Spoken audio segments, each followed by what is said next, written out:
क्या हो अगर आईने में दिखता चेहरा कभी ना बदले? क्या हो अगर साल गुजरते रहें, पछतावे और पाप बढ़ते रहें, फिर भी चेहरा वैसे ही जमा बना रहे? क्या हो अगर बुढ़ापा और चरित्र की सारी सड़न कहीं और दर्ज हो, एक छिपे हुए अटारी के कैनवस पर? यही कल्पना या कहें भयावह स्वप्न ऑस्कर वाइल्ड के 1890 में प्रकाशित उपन्यास the picture of Dorian Gray के केंद्र में है। यह केवल एक गॉथिक हॉरर कथा नहीं है, बल्कि सौंदर्य, अंतरात्मा और बाहरी मुखौटे तथा भीतरी आत्मा के तनाव पर वाइल्ड का ध्यान है।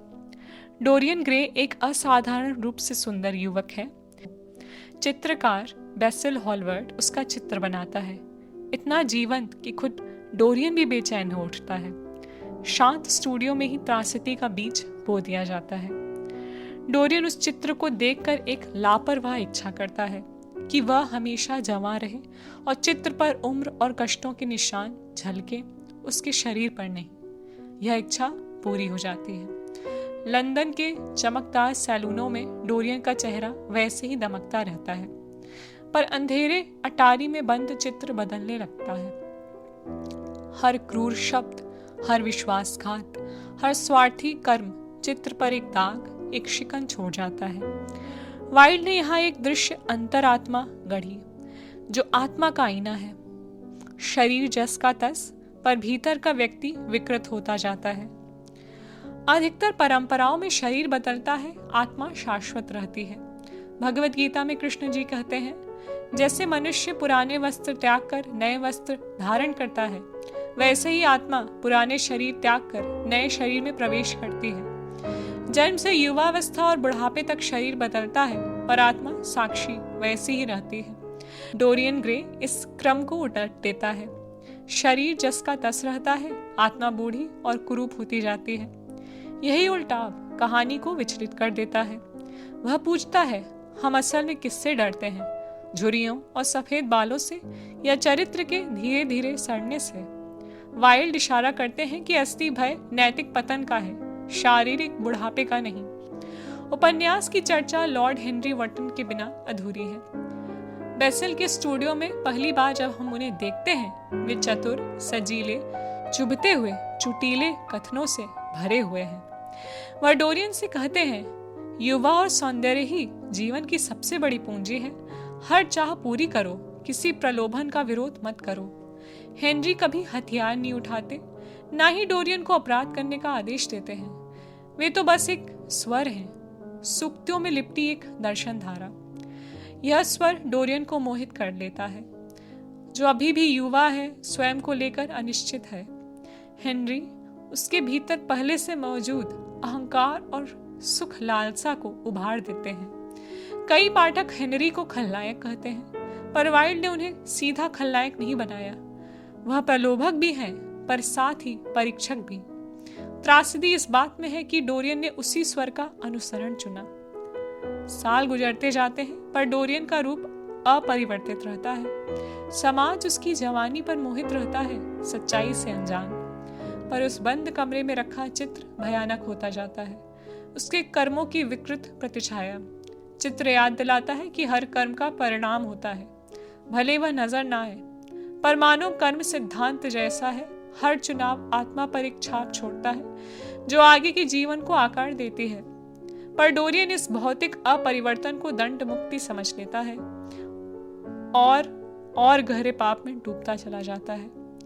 1976 के टीवी रूपांतरण में यह गिरावट बड़ी मार्मिक ढंग से दिखाई देती है। जब बेसिल अटारी में डोरियन से विनती करता है कि वह पश्चाताप करे, तो आरोप का वह क्षण कुछ पल के लिए गले लगने जैसा लगता है, जैसे डोरियन अपने पुराने मित्र को थामना चाहता हो और फिर छुरा चल पड़ता है। यह मंचन दिखाता है कि भ्रष्टाचार केवल ठंडी हिंसा नहीं है, बल्कि वह कभी की निकटता, प्रेम और शर्म भय से बिगड़े रिश्ते की परिणति है। यह हत्या केवल हिंसक कृत्य नहीं, बल्कि उस बंधन का अंतिम टूटना है जिसने कभी डोरियन की आत्मा की सुंदरता को देखा था। वाइल्ड कहते हैं, सबसे बड़ा भय शरीर की उम्र नहीं, बल्कि अंतरात्मा का शून्य पड़ जाना है। 1976 के रूपांतरण का वह लगभग आलिंगन हमें याद दिलाता है कि बेसिल क्या दर्शाता था। स्नेह, अंतरात्मा और डोरियन की सुंदरता की वह पहली सच्ची पहचान। बेसिल को मारना उस अंतिम साक्षी को खत्म करना था जो उसकी आत्मा की रोशनी को देख सकता था। जब डोरियन पश्चाताप करने की कोशिश करता है तो वह भी आत्ममुग्धता से प्रेरित होता है।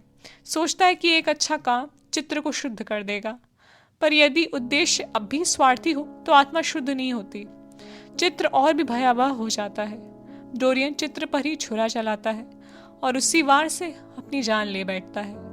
मुखौटा टूट जाता है, शरीर पर वही झुर्रियां और कुरूपता आ जाती है जो भीतर छिपी थी।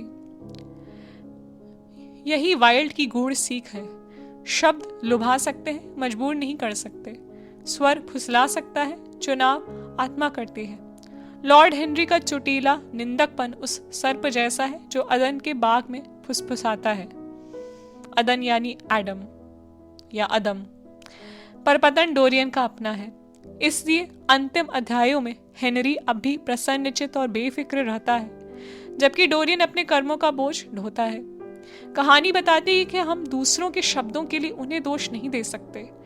वे बस यह दिखा देते हैं कि भीतर कौन सा गुण या दोष पहले से छिपा था। The picture of Dorian Gray को अक्सर अहंकार की दास्तान समझा जाता है, पर असल में यह आत्मा पर मनन है। यह चेतावनी देता है कि हमारा भय उस रूप से नहीं बनता जो हम दुनिया को दिखाते हैं, बल्कि उस मौन अभिलेख से बनता है जिसे हम भीतर लिखते जाते हैं।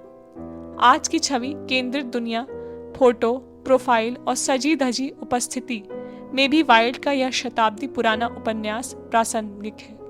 हम मुखौटे को चमका सकते हैं, पर भीतर का छिपा चित्र हर चुनाव को दर्ज करता रहता है।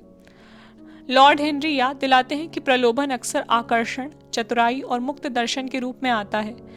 वह हमें तभी चोट पहुंचा सकता है जब हम उसका अनुसरण चुनें। डोरियन ग्रे की त्रासदी यह है कि उसने शरीर की पूजा की और आत्मा की उपेक्षा की। अंततः उसने सीखा, पर बहुत देर से, कि आत्मा को अनदेखा करके सौदा नहीं किया जा सकता। आज आपका अपना अदृश्य चित्र कैसा दिखता होगा?